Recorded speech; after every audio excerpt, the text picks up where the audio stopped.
दोस्तों, जय अलकधणी, जय अलकधणी, जय अलकधणी।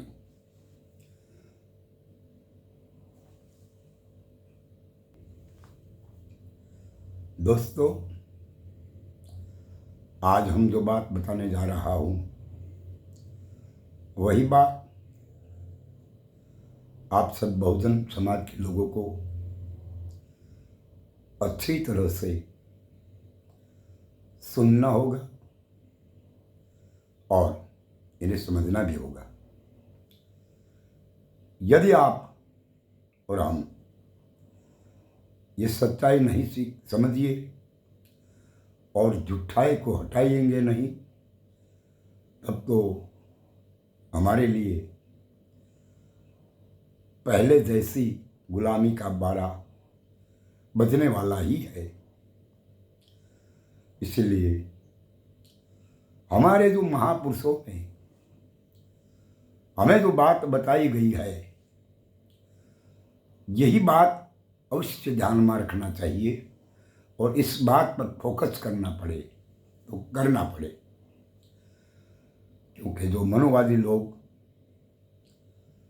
अपनी विचारधारा रखने के लिए ये कितना तटस्थ है।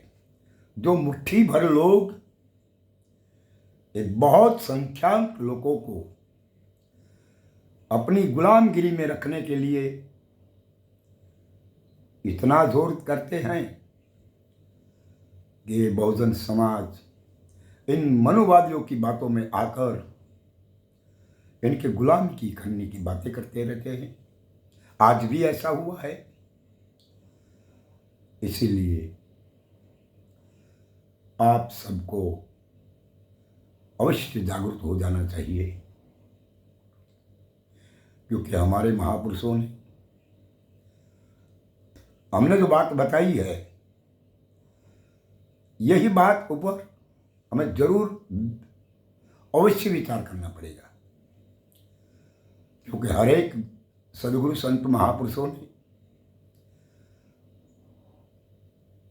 हमारे और आपके पास से पहले कुछ दान में लिया गया है। पहले कुछ जो दान में लिया गया है, वो दान इस महापुरुष ने क्यों लिया, इसकी उसको क्या जरूरत हुई। तो पहला उन्होंने अपना शरीर का बंधारण जो हुआ है, इस तन की बात कही है। और एक महापुरुषों ने हमने और आपको ऐसा ही कहा है, आप अपना तन हमें दे दो। इन महापुरुष को तन की क्या जरूरत हुई। तन की जरूरत उन महापुरुषों के इसलिए मांगा गया कि जो महापुरुष है वो ही एक तन के आधार टिका गया है हमारे और आपके सामने। जो महापुरुष का तन है, इन तन में जो विचारों है, इन तन में जो दृष्टि है, इन तन में जो समस्या को निकाल करने की बातें सुनने के लिए श्रवण दिया गया है, सही बात सही सुगंध लेने के लिए उनको नाद दिया गया है, सही बात सही दृश्य सुनने के लिए और दिखने के लिए उन्हें दृष्टि दी गई है और हमें भी दी गई है। मगर हमारी दृष्टि, हमारी श्रवण, हमारी मुस्कुरा, हमारी जिह्वा इनसे दूर हो और इनकी बातों से हम वाकिफ नहीं है। इसलिए उन्होंने हमारे पास और आपके पास वही कार्य करवाया है कि तुम जो चाहते हो, तुम जो विचारते हो, ऐसा कुछ नहीं है। इसीलिए इन महापुरुष ने अपना तन की मांग कही है, क्योंकि तुम और हम ये तन का मालिक बनकर बैठ गए हैं। मगर मालिक तो हो, मगर तुम इनका गुलाम भी बन गए हो। कि जो तन से तुम्हारे पास नहीं करना चाहिए ऐसा कार्य करा रहा है कौन, इस तन के भीतर में कौन है, तन के बाहरे कौन है, इस बात की पहचान करवाने के लिए महाराज श्री आपके पास से तन की मांग कही गई है। और उसके बाद उन्होंने हमारा और आपका मन की मांग कही गई है, क्योंकि मन एक ऐसी बात है, किसी ने कभी मन को सुना नहीं है, समझा भी नहीं है और देखा भी नहीं है। फिर भी लोग कहते हैं हमें भक्ति तो करना है, मगर हमने ये मन कहाँ भी बैठने नहीं देते और बातें में हमें रखने भी नहीं देते, ऐसा हमारा मन विवल है। इसीलिए ऐसा मन महाराज जी ने कहा कि तुम्हारा जो मन है वो हमारे हवाले कर दो, क्योंकि इनके हवाले जो हो जाए तो उनकी आज्ञा अनुसार वो कुछ भी नहीं कर सकते। और उसके बाद हमारे महापुरुष ने और आपके महापुरुष ने और धन की मांग कही है कि हमें धन भी दिया जाए। बहुत बात अच्छी है, बहुत सरस बात कही गई है, लेकिन यह बात जो हमारे और आपके समझ में आएगा सब राही सही बात और आपका रास्ता ये सब कुछ खुल जाएंगे।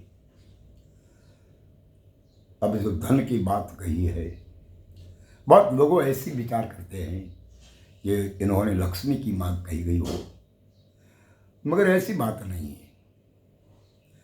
महापुरुषों ने जो मांगा है ना, वो धन 4 प्रकार का है। एक स्त्री एक धन है, पुत्र एक धन है, लक्ष्मी भी एक धन है। ये तो 3 धन है। लक्ष्मी, पुत्र और स्त्री, इन तीनों धन जो है कायम नहीं है, वो तीनों धन चलित है। आज यहां है, कल कहां भी है। आज तुम्हारे पास बहुत लक्ष्मी हो, कल नौपण हो, क्योंकि ऐसा हमने बहुत देखा है, तुमने भी देखा होगा। इसीलिए महापुरुष ने हमारे पास धन की मांग कही गई है, मगर कौन सा धन की मांग कही गई है, इस बात पर तो हमें और आपको पहले पता लगाना चाहिए कि हमारा महापुरुष हमारे पास जो धन की बात कर रहा है वो कौन सा धन है। क्योंकि स्त्री धन जो है वो तो संत नहीं मांगते और वो कायम नहीं है। इसीलिए उन्होंने तो कहा कि तुम्हारे पास जो कायम धन हो यही धन हमें बताइए और यही धन हमें दीजिए। स्त्री कायम नहीं है, पुत्र भी कायम नहीं है और लक्ष्मी भी कायम नहीं है, वो चलित है। चलित એટલે કે ये આવવા જવા वाली आइटमों છે, ये कायम नहीं। तब तो कायम हो कौन, तो शब्द जो है कायम है, और जो शब्द कायम है वो शब्द अखंड है। वही शब्द की पहचान हमें करना है। इसीलिए हमें बिना सोचे महापुरुष के चरणों में इन 3 बात रखते हैं, तन, मन और धन। इसके बाद हमारे पास और आपके पास कुछ भी नहीं रहता। आप निर्लिप्त हो जाते हैं, आप स्वयं हो जाते हैं, आप सिवा कुछ नहीं है। सर्व जगहों में तुम ही हो, ऐसा आभास आपको आप मेले हो जाता है, क्योंकि वहाँ कोई नहीं है। और यही बात जो है, ये बात हमारे महापुरुषों ने बताई गई है। मनुवादियों ने कभी ऐसी बात नहीं बताई। मनुवादियों ने तो कहा है ये मूर्ति है, ये भगवान है, वो चेतन है, ये ऐसा है, ऐसा है, ऐसी बात कर हमें और आपको भ्रमित करने की एक साजिश रचा जा रही है और आगे से भी साजिश रचाती आई है। आज भी ऐसा हो रहा है। इसीलिए हम और आप सबको इन साजिशों से बाहर निकलना चाहिए। आज ना समय पर हमारे लिए कौन काम करते हैं, हमारे लिए कौन है, हमें अधिकार कौन देने वाले हैं, हमें समानता किस बात की जरूरत है, हमें समानता के बात पर रखने वाले कौन है, हमारा अधिकार कौन दिलाते हैं, इस बात पर फोकस करना जरूरी है। क्योंकि जब तक तुम्हें स्वतंत्र नहीं हो तब तक तुम्हारा अधिकार नहीं मिलेगा।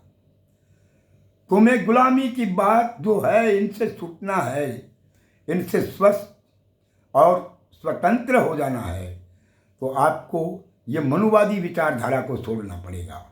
अगर जब तक मनुवादियों की विचारधारा नहीं छोड़ेंगे तब तक तो तुम स्वतंत्र नहीं हो सकते। इसलिए स्वतंत्र होने के लिए आपको पहला मनुवाद को हटाना पड़ेगा, इसके बाद तुम्हें स्वतंत्र बन जाओगे। यानी इसीलिए संत के चरण में जाओ कि जहाँ तुम्हारी ही बात हो वहाँ कोई मूर्ति की बात होती नहीं है। आप मूर्ति हो ऐसी बात वो मनुवादियों कहते हैं, मगर उन्हें पता नहीं है कि सही क्या है। इसीलिए आप मूर्ति है, आपकी मूर्ति में जाइए कि दोनों मूर्ति एक हो जाना चाहिए। जब दोनों मूर्ति एक हो जाएगा, आप प्रगट मूर्ति जो है वो आपकी असलियत मूर्ति में जाकर छुपा जाएगा, समा जाएगा, तब अच्छी बात हो जाएंगे। क्योंकि सूर्य आसमान में एक है, उसका प्रतिबिंब अनंत हो, इसका प्रतिबिंब अनंत है, मगर ये प्रतिबिंब जो आया है न वो असली सूर्य में से आया है। ऐसी तरह तुम्हारी ये मूर्तियाँ है न पिंड की, वो अनंत है, मगर आया कहाँ से? एक से। और ये एक की झांकी हो जाए तो बात सब कुछ खत्म हो जाती है, तब तुम आज़ाद हो जाते हैं। तुम आज़ाद पंछी हो, आज़ाद रहना जरूरी है। इसीलिए सही बात को पहचानो, ये मनोवाद को त्यागो। अच्छा दोस्त, मैं यहाँ बात छोड़ता हूँ। जय इलेक्ट्रॉनिक, जय इलेक्ट्रॉनिक, जय इलेक्ट्रॉनिक।